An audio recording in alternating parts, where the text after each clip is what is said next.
जयशंकर प्रसाद हिंदी साहित्य के सुप्रसिद्ध कवि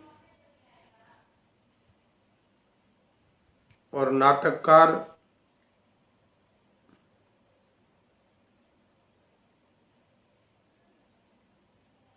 और जिस विषय की हम चर्चा कर रहे हैं आज उनका एक बहुत बड़ी कहानी है, आकाशदीप। जयशंकर प्रसाद हिंदी के एक जाने माने कहानीकार हैं, नाटककार हैं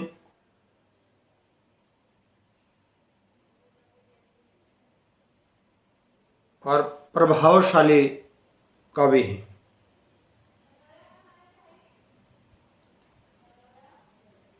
1879 में काशी में उनका जन्म हुआ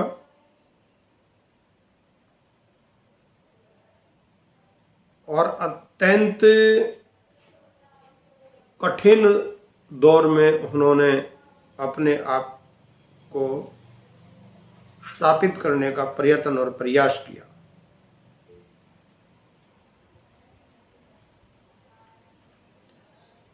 उनका अनुभव, उनका ज्ञान, उनका लेखन प्रक्रिया,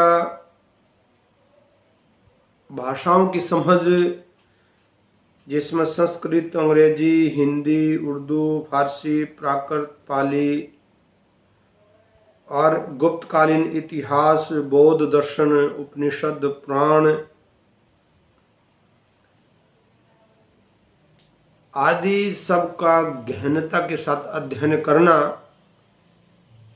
और गुप्तकालीन इतिहास को समझना और बुद्ध दर्शन की बात करना, यह बहुत कठिन काम है। लेकिन उन्होंने उपनिषद और पुराण की भी चर्चा इसमें की है। प्राकृत और पाली भाषा का गहन अध्ययन किया। हिंदी, उर्दू, फारसी, संस्कृत, अंग्रेजी विषय को लेकर उन्होंने अपने आप को ढालने का प्रयत्न किया और हिंदी में एक बहुत बड़ी योजना के तहत, एक बहुत बड़े आधार के साथ उन्होंने हिंदी में अपना बहुत बड़ा योगदान दिया है।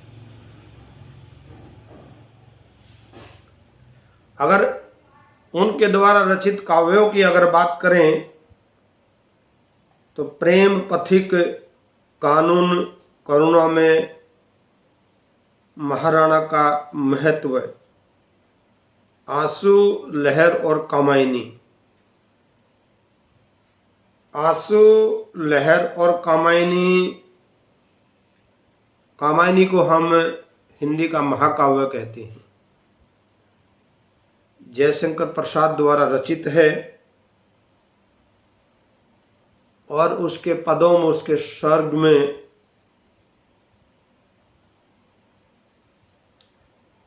जीवन शैली को उद्घाटित किया है। हिंदी नाटक की विधा के रूप में चंद्रगुप्त, स्कंदगुप्त, अजातशत्रु, जन्मेजय और ध्रुवस्वामिनी, कल्याणी, बहुत सारे नाटक भी उन्होंने लिखे हैं।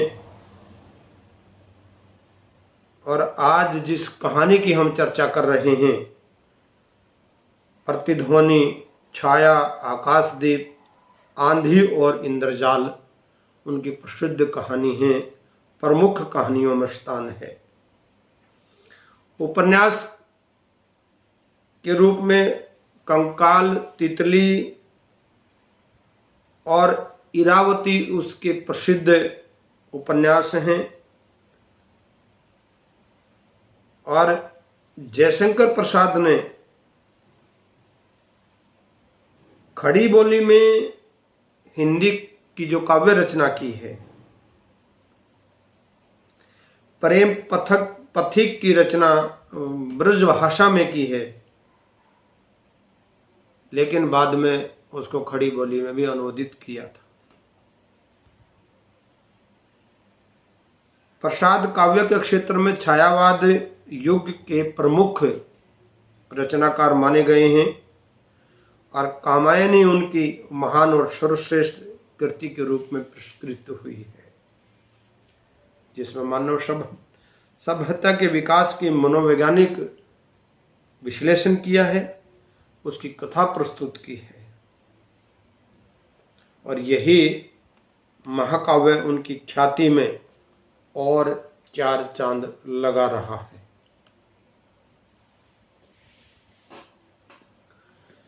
प्रसाद ने केवल 3 उपन्यासों की रचना की, जिसमें कंकाल सामाजिक यथार्थ पर उद्घाटित है। वो समाज के यथार्थ की बात कर रहा है, और कंकाल जो उपन्यास है वो भी सामाजिक प्रतिबद्धताओं पर आधारित है।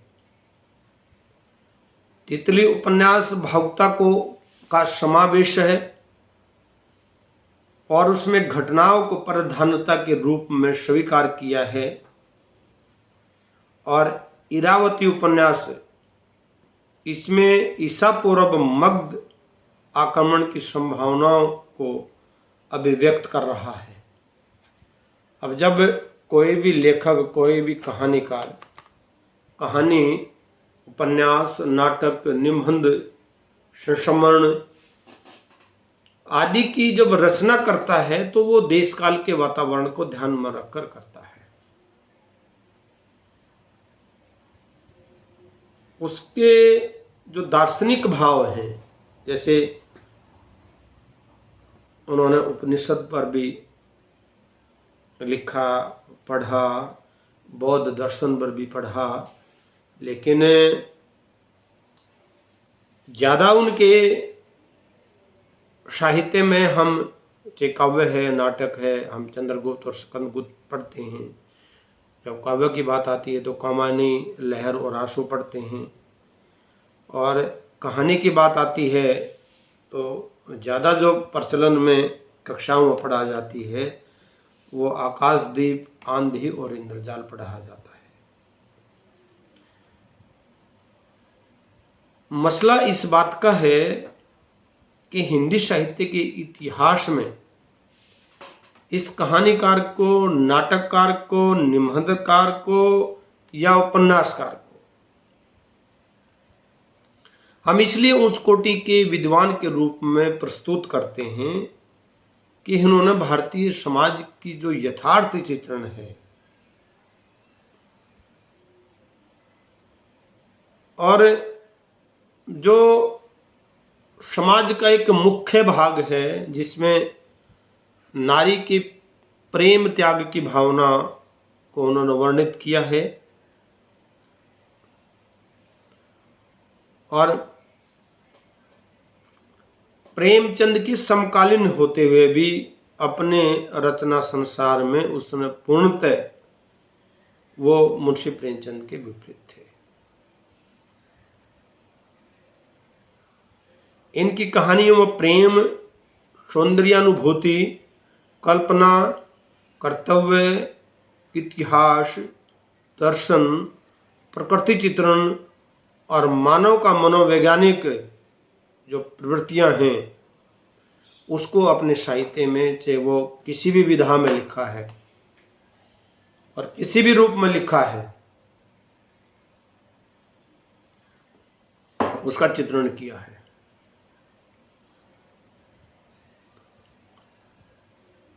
अब मसला इस बात का है कि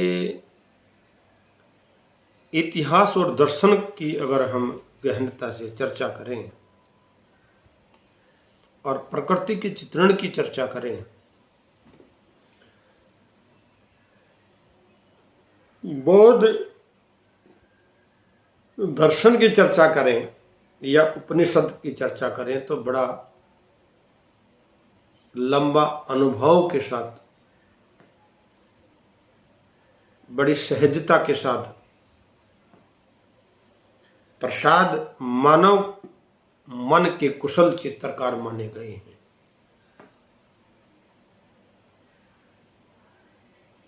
जो मन में जो चल रहा है, मानव के दिमाग में जो चल रहा है, वह उसकी पीड़ा को समझता था। वह उसकी बात को समझ रहा है और जो करैक्टर उन्होंने नायक और नायिका के रूप में प्रस्तुत किए हैं, जो पात्र उन्होंने प्रस्तुत किए हैं, उनके भाव क्या हैं, उनके विचार क्या है और अंतर्द्वंद में क्या चल रहा है, अंतर्द्वंद का जो सूक्ष्म चित्रण उन्होंने प्रस्तुत किया है, वो किसी और के साहित्य में कम दिखाई देता है। उनके साहित्य में अभिव्यक्त है प्रेम का रूप और उसमें पावन जो सुंदरता है, जो सार्थकता है, जो पवित्रता है, वो हर एक साहित्य में आपको दिखाई देगी। और जयशंकर प्रसाद ने अपने साहित्य में वासना को कोई स्थान नहीं दिया है। उसके पात्र प्रेम द्वंद में पढ़कर अपने कर्तव्य को कभी नहीं भूलते, अतः प्रेम का कर्तव्य ही विजय नाम दिया है। वह अपने पात्रों को महान और उदात्त बताते हुए कहते हैं कि प्रेम सर्वोपरि है। सच्चे मन से किया हुआ प्रेम, ये उसके उदात्त भाव है। वो नायक और नायिका को, मतलब जो जो करेक्टर वो दे रहे हैं, जो पात्र वो दे रहे हैं, चाहे वो महिला है चाहे वो पुरुष है, वो दोनों को एक दृष्टि से, एक भाव से देखते हैं। उसमें कोई भेदभाव नहीं रखते। वो पूर्णतः मानव मनोवैज्ञानिक दृष्टिकोण का चित्रण कर रहे हैं। वह मन में जो जो भाव हैं, चित्रकार जो होता है वह हमारे बाहरी वातावरण का चित्र बनाता है, और जो साहित्यकार होता है वो मन के भाव को अपने शब्दों में डालकर साहित्य की संरचना करता है। तो सुंदर चित्रकार भी है साहित्यकार, कुशल साहित्यकार भी है और कुशल चित्रकार भी है। आपके मन में क्या चल रहा है, किसको लेकर चल रहा है, ये भाव केवल और केवल साहित्यकार ही समझ सकता है। ये आपके मन में जो जो जो दर्शन है, जो मनोवैज्ञानिक भाव हैं, उन भावों को भी पढ़ लेता है। मन के भावों को पढ़ना साहित्यकार की कला है। और जिन पात्रों को उन्होंने प्रस्तुत किया है, नायक और नायिका के रूप में जो प्रस्तुत उन्होंने किया है,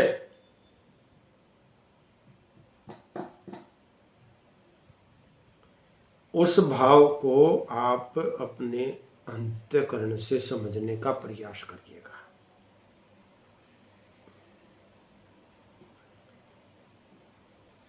और प्रेम पर कर्तव्य की विजय, अब इसमें दो चीजें हैं, एक है प्रेम और एक है कर्तव्य।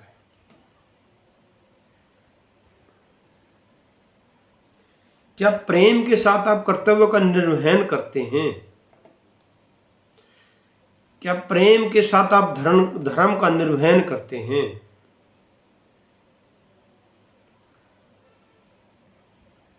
अब मसला इस बात का यहां दिखाई दे रहा है कि प्रेम में कर्तव्य कैसे दिखाई देता है? क्या धर्म पहले से कर्तव्य है? और प्रेम में निष्ठावान है, प्रेम में सत्यता है, तो फिर वो कर्तव्य उसकी प्रबलता के साथ उसके साथ खड़ा रहता है। सही मायने में कर्तव्य ही धर्म है, और जिस कर्तव्य के साथ आप प्रेम का निर्वहन कर रहे हैं वो सत्यता है।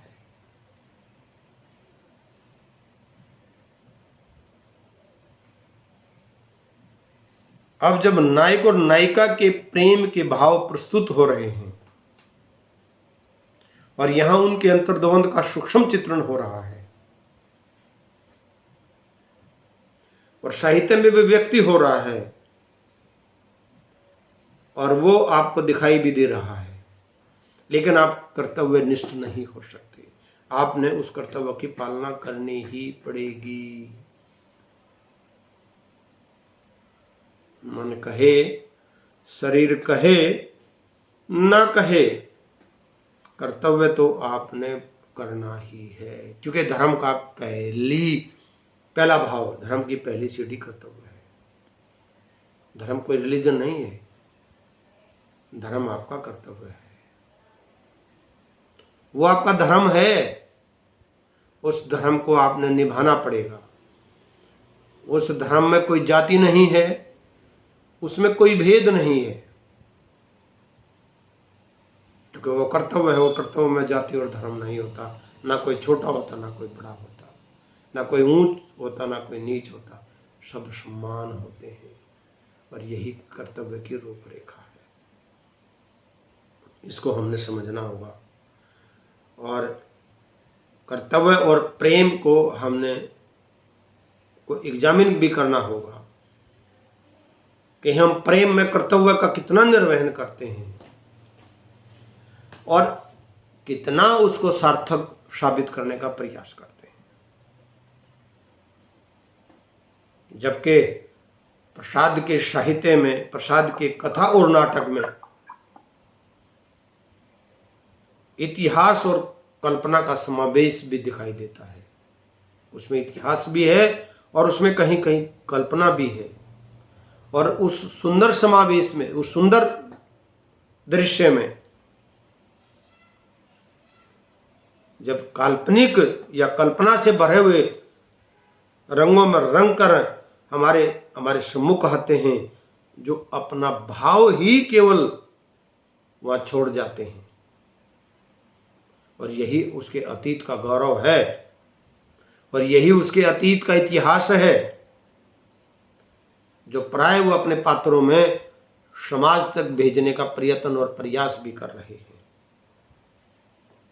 उसके रचना संसार में दार्शनिक रूप है और उसको महत्व भी देते हैं वो। जब आप किसी पात्र को गहनता के साथ, उस कर्तव्य के साथ, उस प्रेम के साथ उसका निर्वहन करेंगे तो आपको आनंद की अनुभूति आएगी, आप उसका आनंद लेंगे, और उस आनंद का नाम ही कर्तव्य है, उस आनंद का नाम ही प्रेम है। वो प्रकृति में जो कुछ देख रहे हैं, प्रकृति के सौंदर्य में जो आनंद महसूस कर रहे हैं, वो बार बार उसकी कल्पना कर रहे हैं, बार बार प्रकृति सौंदर्य की कल्पना कर रहे हैं कि प्रकृति कितनी सुंदर है और कितनी आनंदित है, कितनी मोहक है। वो अपने रचना संसार में, चाहे वो कहानी संग्रह है, चाहे वो उपन्यास है, और चाहे उसका निबंध है, उस रचना संसार में वो ऐतिहासिक दृष्टिकोण डालकर, दार्शनिक दृष्टिकोण डालकर उसको और अधिक प्रभावशाली बना रहे हैं। अदरवाइज तो जब नायक और नायिका की उन्होंने बात की है, उन्होंने प्रेम की बात की है, तो निश्चित है कि दर्शन की भी बात उन्होंने की है, जैसे बौद्ध दर्शन का उन्होंने जिक्र किया है, उपनिषद का उन्होंने जिक्र किया है।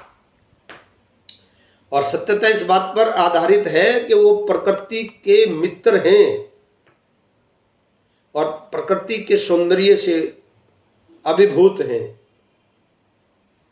और केवल जयशंकर प्रसाद के नहीं, वो उसके जितने भी पात्र हैं उनके अंदर भी प्रकृति का चित्रण उन्होंने डाला है।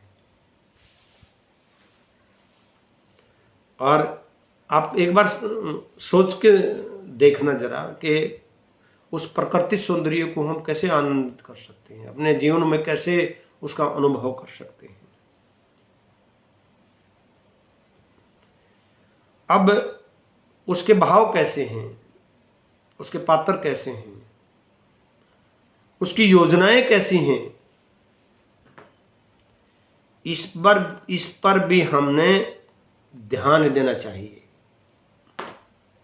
कि प्रकृति सौंदर्य के वो चित्रण मानव मनोवैज्ञानिक दृष्टिकोण के वो प्रहरी और दर्शन के जिज्ञासु और उपनिषद में ललायित हैं, उपनिषद को अपने जीवन में लाने के लिए। तो क्या उनका रचना संसार इतना सुदृढ़ नहीं बन सकता? क्या उसके रचना संसार में दार्शनिक दृष्टिकोण नहीं आ सकता? आ सकता है ना, और आया है। कल्पना रूप में वो भावुक हो गए क्योंकि प्रकृति का आनंद लिया उन्होंने अपनी खुली आंख से भी और बंद आंख से भी, कि प्रकृति कितनी सुंदर है, उसकी व्याख्या कैसे की जा सकती है।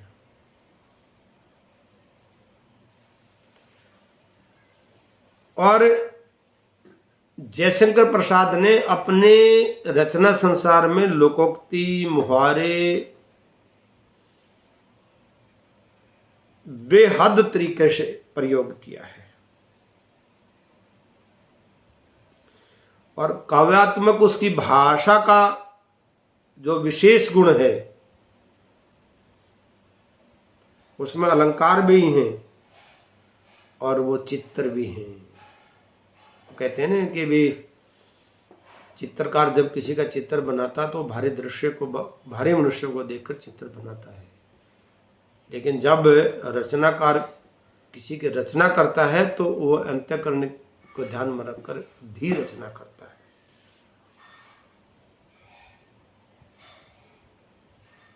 और यही आकाशदीप का सार है। आकाशदीप जयशंकर प्रसाद की एक सुप्रसिद्ध कहानी है, जिसमें नारी के प्रेम और उसके त्याग की भाव को यहां उन्होंने दर्शाया है। और जाह्नवी तट पर बसा एक गांव जिसका नाम है चंपा नगरी, और बाला का नाम है चंपा, और चंपा के पिता मणिभद्र के प्रहरी थे। माता के देहांत के पश्चात वह भी पिता के साथ नाव पर रहने लगी। 8 वर्ष व्यतीत हो जाने पर जलदैत्यों की आक्रमण के समय उसके पिता 7 जलदैत्यों को मारकर जल समाधि ले लेते हैं, और चंपा निसहाय जानकर मणिभद्र ने उसे वासनात्मक दृष्टि से देखना प्रारंभ किया। उसके घृणित प्रस्ताव को चंपा ने ठुकरा दिया, लेकिन चंपा को नाव पर ही बंदी बना दिया,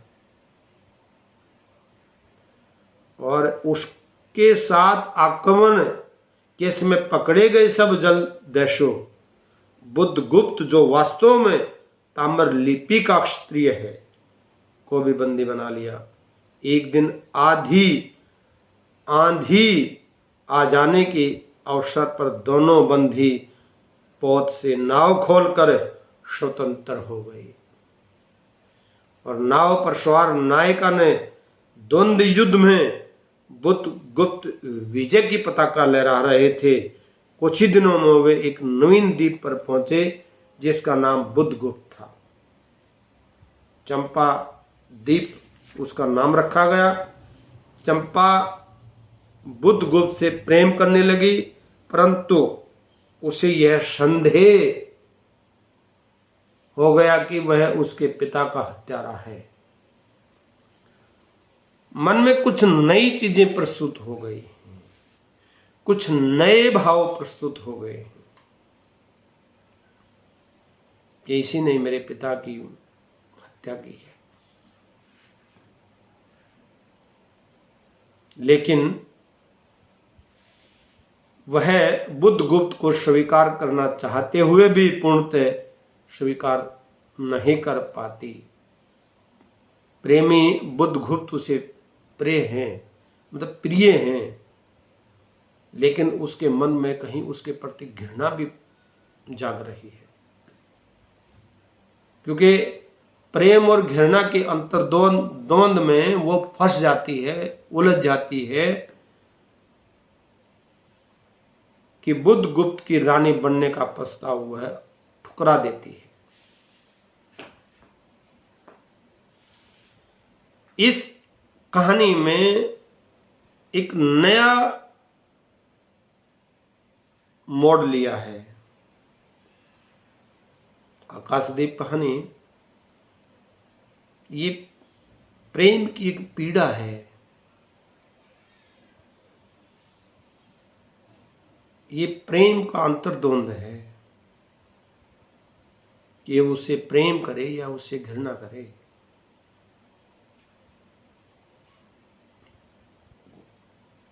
लेकिन कुछ समय उपरांत बुद्धगुप्त पौतवाहिनी के साथ चंपादीप को छोड़कर भारत की ओर प्रस्थान करने की बात करता है, और चंपा उस एकाकी द्वीप के लोगों की सेवा करने के लिए दीप स्तंभ पर निरंतर दीप जलाकर अपने पिता की समाधि का अन्वेषण करने लगती है। उसके भाव में केवल और केवल ये है कि वो किसी भी रूप में, किसी भी स्थिति में और किसी भी अवस्था में वो दीप को नहीं छोड़े। मैं अपने अदृष्ट को अदृष्ट ही रहने दूंगी, वह जहां ले जाए। चंपा की आंखें नशीद प्रदेश में निरुद्देश्य थी। अब लेखक इस बात को और अधिक गंभीरता से लेते हुए और अधिक चिंतन की ओर ले जाते हुए इस कहानी के मर्म को समझते हुए, इस कहानी की जिज्ञासा को समझते हुए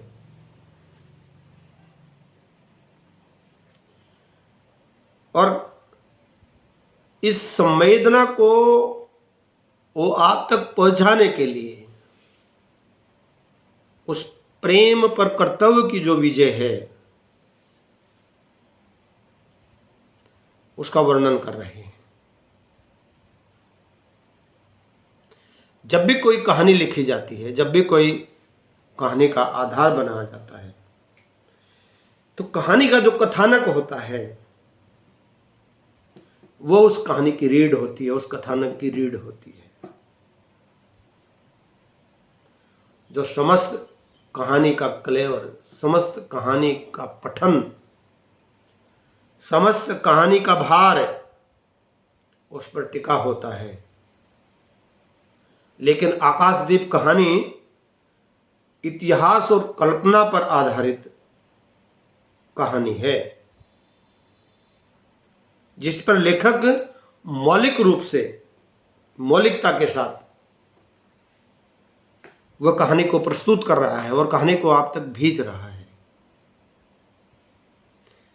कहानी लोक कल्याण की बात करती है, कहानी कला की बात करती है, और जब कथानक उसका लिखा जाता है, कथानक पर वो बात होती है, तो उसको शीर्षक से लेकर और कहानी किस पर आधारित हो, इन सब बातों पर चिंतन किया जाता है। क्योंकि कहानी मौलिकता पर आधारित होती है और रोचक और सुंदर बनाने के लिए वो प्रकृति का सहारा लेते हैं।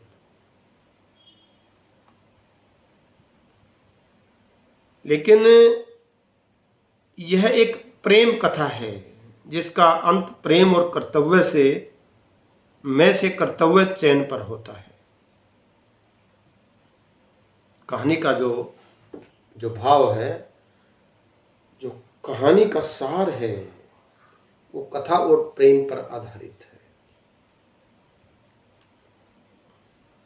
वो इस बात का चिंतन भी कर रहा है, इस बात का मनन भी कर रहा है, क्या प्रेम और कर्तव्य में वह सर्वथा कर्तव्य का चयन करता है, क्योंकि कर्तव्य ही उसका धर्म है। और प्रेम का जितना भी रचना संसार है, जितनी भी कहानी है, जितने भी निबंध हैं, जितने भी उपन्यास हैं, अगर प्रेम का उन्होंने कहीं जिक्र किया है, प्रेम भाव अगर उन्होंने कहीं रखा है, तो हमेशा उस प्रेम और कर्तव्य में कर्तव्य विजय रहा है।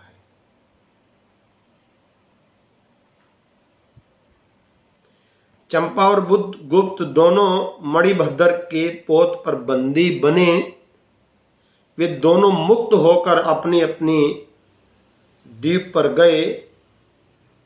दोनों में प्रेम हो जाता है, दोनों में प्यार हो जाता है, परंतु चंपा के मन में ये बात हमेशा रही कि बुद्धगुप्त ने उसके पिता की हत्या की है। और दो चीजें साथ साथ चल रही हैं, प्रेम भी साथ साथ चल रहा है और चंपा की घृणा भी साथ साथ चल रही है।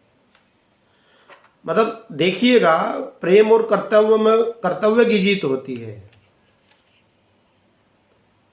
और घृणा और प्रेम में घृणा की जीत होती है।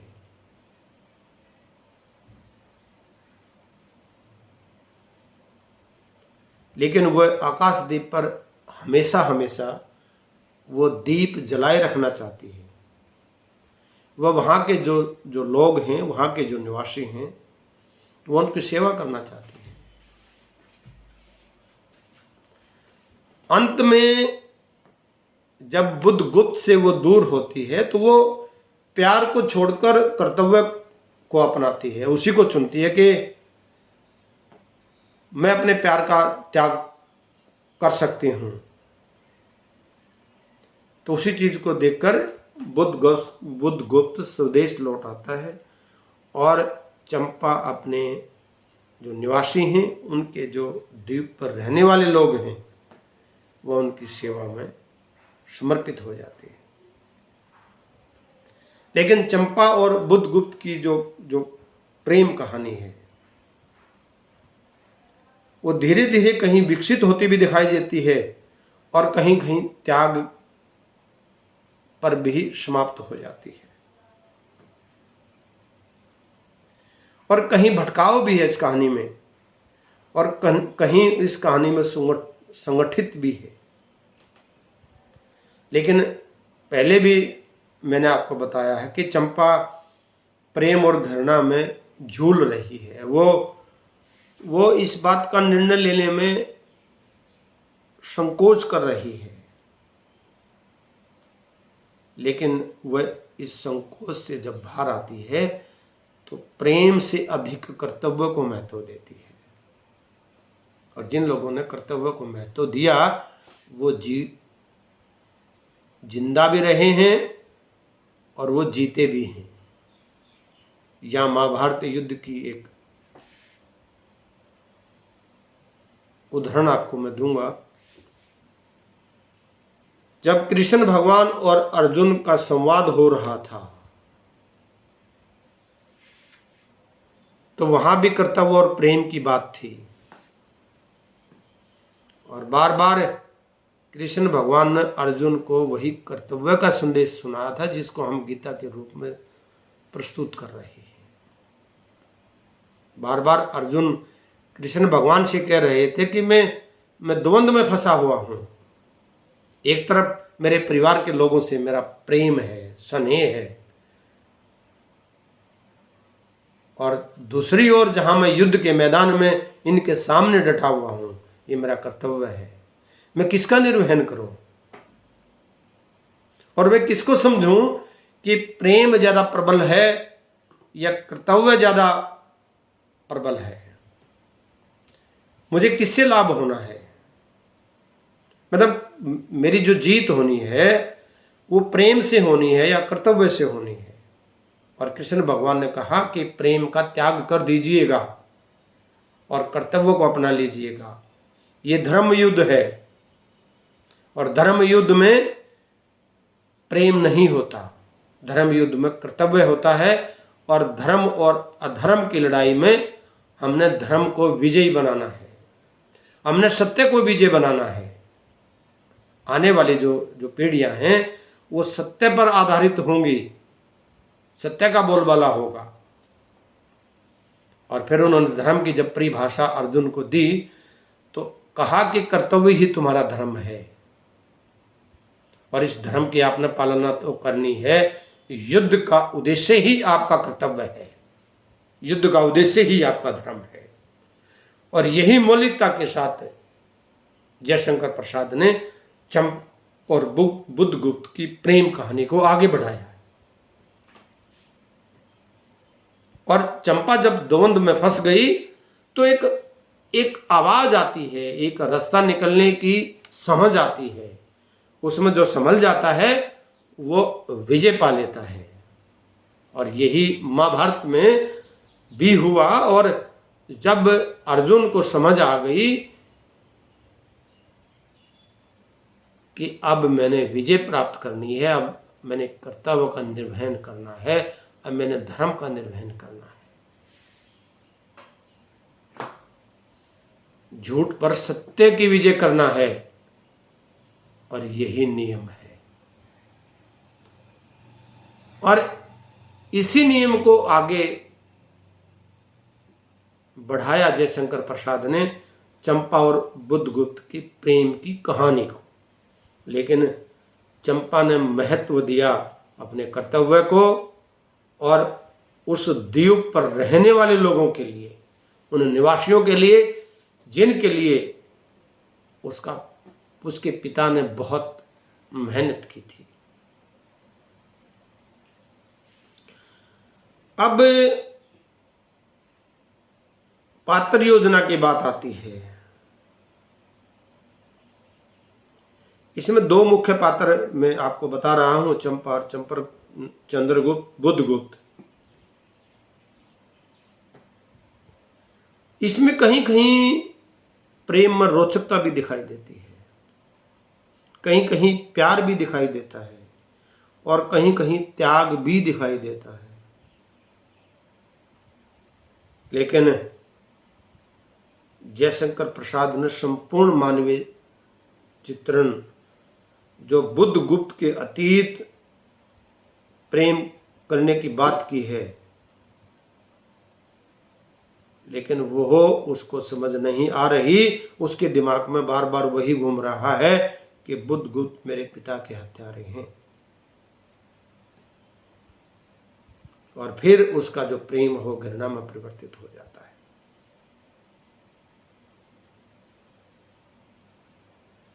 अंततः भाव यही है, कहानी का भाव भी यही है और कहानी का उद्देश्य भी यही है।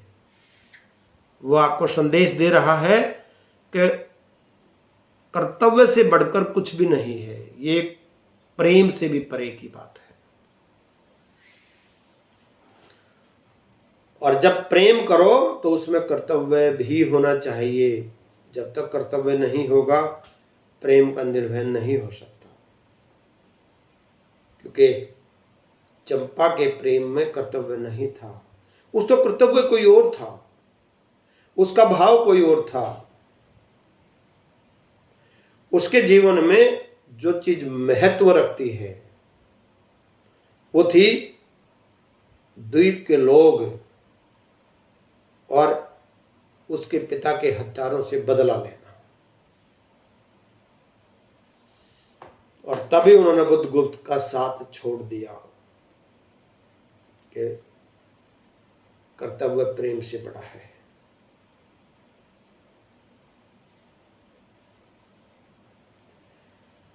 लेकिन कहानी केवल चंपा और बुद्धगुप्त की नहीं है। कहानी तो आज समाज में जो घट रहा है ये कहीं उस पर भी लागू होती है। कितने हैं लोग आज समाज में जो कर्तव्यों का निर्वहन करते हैं।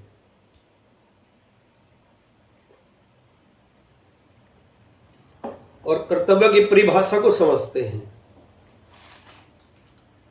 कर्तव्य को जानने का प्रयास और प्रयत्न करते हैं।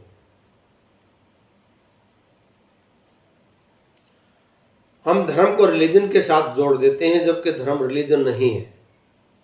हम बार बार कहते हैं कि आपका धर्म है, यह आपका कर्तव्य है, और जब सामाजिक प्रतिबद्धताओं की बात आती है तो हम धर्म को रिलीजन के साथ जोड़कर उसमें द्वंद खड़ा कर देते हैं।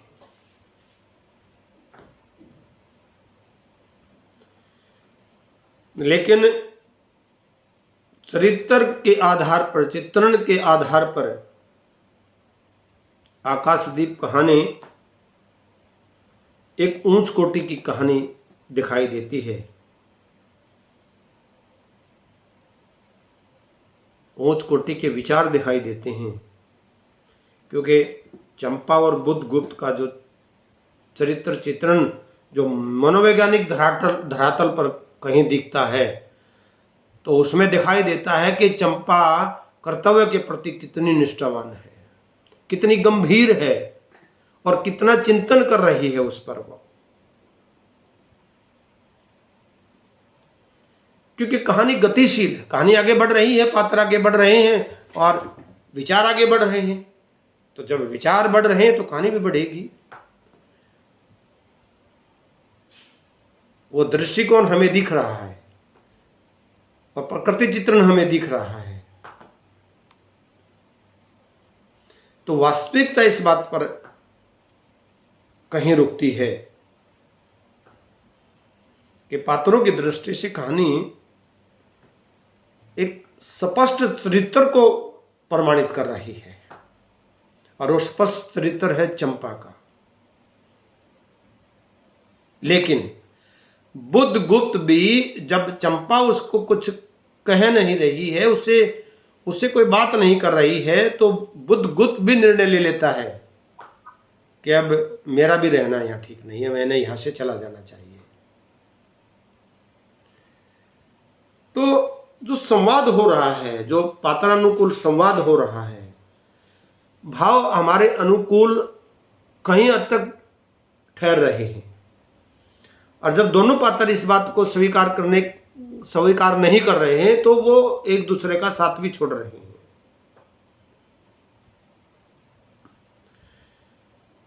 तो उस कहानी को आगे बढ़ाते हुए इसमें भाव की अभिव्यक्ति सर्वथा सक्षम है। कहानी में जो भाव की अभिव्यक्ति है वो सर्वथा गुणगान कर रही है, गुणी है। संवाद में भाव है, संवाद में प्रकृति चित्रण है, संवाद में योजना है, संवाद में संस्कार है और संवाद में संस्कृति है। बावली हो क्या या बैठी हुई अभी तक दीप जला रही हो, तुम्हें यह काम करना है। अक्षीर निधि सही अंत की प्रशंसा के लिए क्या दासियों के आकाश दीप जलाऊं। हंसी आती है, तुम किसी को दीप जलाकर पथ दिखलाना चाहती हो, उसको जिसको तुमने भगवान मान लिया है। ये जो आकाश दीप है, ये दीप जलाकर उस राह को दिखाना चाहती है जिसको भगवान माना है। हाँ, वह भी कभी भटकते थे, भूलते थे, नहीं तो बुद्धगुप्त को इतना ऐश्वर्य क्यों देते। तो बुरा क्या हुआ, इस द्वीप की अधशौरी चंपा रानी।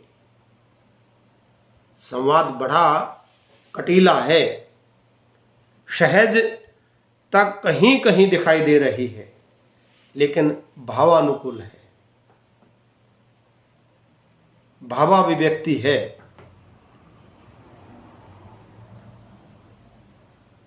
और जब किसी कहानी का वातावरण महत्वपूर्ण स्थान पर पहुंच जाता है और उस वातावरण को सजीव बना देता है, तो कहानी का प्रभाव पाठक पर छोड़ने में समर्थ हो ही जाता है। ये जो भाव अभिव्यक्त हो रहे हैं, जो भाव आप तक पहुंच रहे हैं और उसको आप समझ रहे होंगे, उसको आप अपने जहन में उतार भी रहे होंगे कि देशकाल की दृष्टि से कहानी का जो चरित्र है, सजीव चित्रण जो हुआ है, वो बेहद सुंदर है।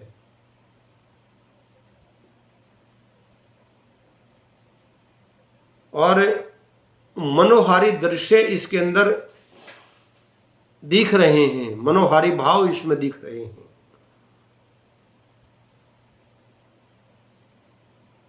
कि जब मांझी सो जाते थे, दीपक बुझ जाते थे, हम तुम परिश्रम से थक कर पालों में शरीर लपेट कर एक दूसरे का मुंह क्यों देखते थे, वह नक्षत्रों की मधुर छाया है। शाश्वत इस बात का प्रमाण है, सत्यता इस बात का प्रमाण है। वातावरण की दृष्टि से यह कहानी सजीव दिखाई दे रही है। तो प्रेमियों की कहानी दिखाई दी है, जिसमें प्रेम करने के साथ साथ घृणा भी दिखती है और अलग अलग रास्ते भी तय हो जाते हैं। क्योंकि अलग अलग भाव आएंगे, अलग अलग विचार आएंगे, तो वो अपनी दृष्टि से बदलने का प्रयास भी करेंगे। जब भाषाई दृष्टि से हम किसी कहानी का निष्कर्ष निकालते हैं कि भाषा कैसी है, उसकी कहानी में क्या संस्कृति निष्ठ हिंदी के शब्दों का प्रयोग भी हुआ है, क्या तत्सम शब्दावली का प्रयोग हुआ है, क्या मुहावरों का प्रयोग हुआ है, और क्या अलंकार का प्रयोग हुआ है। अगर इन सब चीजों का प्रयोग हुआ है तो कहानी चित्रात्मक है।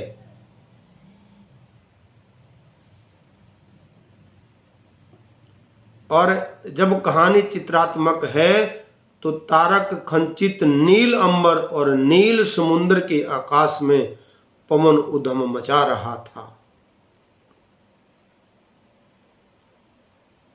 इस आकाश में, ये नील अंबर में, नील समुद्र के आकाश में ये जो पवन उधम मचा रही है और पवन से मिलकर दुष्ट हो रहा है समुद्र में आंदोलन सा, ये भाव की अभिव्यक्ति ही तो है, ये विचारों की अभिव्यक्ति ही तो है। जब लहरों में नौका फंस जाती है तो कहीं दूर तक इस बात का ज्ञान नहीं होता, इस बात से ज्ञात नहीं होता कि यह सहकुशल वहां तक पहुंचेगी या नहीं पहुंचेगी, कि हमारे साथ कोई घात प्रतिघात तो नहीं होगा। और फिर हम उसका निष्कर्ष निकालते हैं कि इस कहानी की दृष्टि से चित्रात्मक थी, भाव की दृष्टि से भावात्मक थी, और काव्य की दृष्टि से कहानी स्पष्ट दिखाई दे रही है। मनोरम दृश्य दिखाई दे रहे हैं और प्रकृति से आनंद की अनुभूति हो रही है। सहजता से हम प्रकृति को अपने अंदर समाहित करने का प्रयास कर रहे हैं। शब्दों के द्वारा हम प्रकृति को सहजने का प्रयास कर रहे हैं। और उद्देश्य की दृष्टि से अगर कहानी पर हम चर्चा करें तो कहानी मुझे सफल दिखाई देती है और कहानी जो प्रमुख उद्देश्य नारी के प्रेम और त्याग के भाव हैं, कर्तव्य और सेवा के भाव हैं, वह बार बार दिखाई दे रहे हैं। और प्रेम पर कर्तव्य के विजय यहां चंपा और बुद्धगुप्त में दिखाई दी है और चंपा ने स्वीकार किया है और बुद्धगुप्त ने भी स्वीकार किया है। और जब किसी के सामने दोहरी चीजें आती है, दो वातावरण बन जाते हैं, तो किसको महत्व देना है, किसको सर्वोपरि मानना है, ये भी विचारणीय विषय है। जैसे चंपा के सामने दो विषय थे कि मैंने मेरे पिता के हत्यारे से बदला लेना है और उन जो द्वीप के जो चंपा द्वीप के निवासी हैं उनके साथ रहना, उनकी सेवा करनी, या मैंने प्रेम के भाव को स्वीकार कर उन लोगों को छोड़कर चले जाना है और पिता के हत्यारों की खोज नहीं करनी है। तो ये एक प्रतिद्वंद है। ये आपके सामने एक बहुत बड़ी समस्या खड़ी हो जाती है, एक बहुत बड़ा प्रश्न खड़ा हो जाता है कि हमें किसको चुनना चाहिए, प्रेम को चुनना चाहिए या कर्तव्य को चुनना चाहिए। और उस परिस्थिति में जब उसके पास कुछ भी नहीं है, पिता की हत्या हो गई है और चंपाद्वीप के जो निवासी हैं वो उम्मीद कर रहे हैं कि चंपा लौटकर वापस आए और चंपाद्वीप के जो निवासी हैं उनकी सेवा करें, और वो इस बात को जान ले कि बुद्धगुप्त ने उसके पिता की हत्या की है और वो उसके पिता का हत्यारा है, उससे बदला लेना है। तो यहां कर्तव्य की जीत होती है, प्रेम हार जाता है, कर्तव्य की जीत होती है।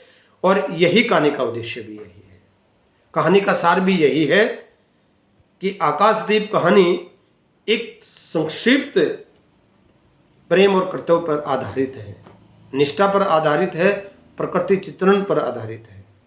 और यही कहानी का कला पक्ष भी यही कहता है कि कहानी सफल और ऊंच कोटि की कहानी है। और कालजयी रचना बनाने में जयशंकर प्रसाद ने कोई कसर नहीं छोड़ी है कि आज के परिप्रेक्ष्य में और आज के वातावरण में कहानी कितनी सार्थक साबित हो रही है, कितनी सत्यता के साथ साबित हो रही है, यह इसको समझने की आवश्यकता है, इसको परखने की आवश्यकता है। और जिस कहानी को लेकर आज हमने आनंद लिया वो कहानी है आकाशदीप और जयशंकर प्रसाद द्वारा रचित है। और आज का व्याख्यान यहीं समाप्त।